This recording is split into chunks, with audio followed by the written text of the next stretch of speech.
In this video, I'm going to show you guys how to make the scribble effect. Okay, before we get started, keep in mind this is a very fast way to create a scribble effect. So if you want complete control, this might not be for you. Now to begin, right-click in the project panel and go to New Item Adjustment Layer. The default setting is fine, so we can just hit OK. All right, now drag the adjustment layer above the clip on your timeline. Using an adjustment layer allows us to adjust the duration of the scribble effect without using keyframes. Next, go over to the Effects panel and type Paint Bucket into the search box.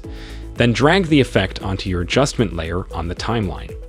Okay, now go over to the Paint Bucket and Effect Controls and change the stroke drop-down to stroke. I'm also going to click the color box to change the color to white. All right, now I have this basic scribble effect, but I don't like how it's on the walls. So let's adjust the tolerance to get rid of that. Well, this seems to look good.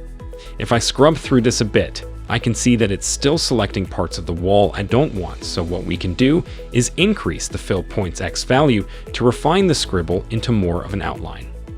Okay, this looks good, but keep in mind that you can adjust the duration of your scribble effect by simply adjusting the duration of the adjustment layer.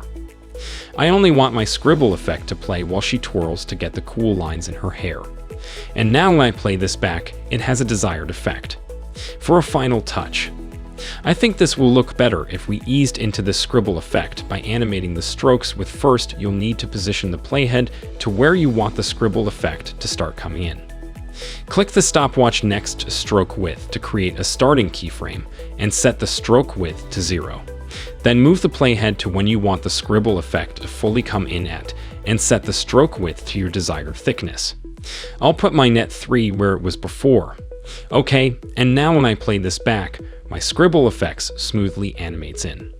If we wanted to, we could also animate and ease out by moving the playhead to when we want to start animating out the scribble and click the circle to create a keyframe for the stroke with current value. Then move the playhead to when you want the scribble effect to be completely gone by and set stroke width back to 0 to create a final keyframe. All right, when I play this back, and now my scribble effect animates in and out smoothly. But yeah, that's it for this tutorial. So as always, thanks for watching and catch you next time.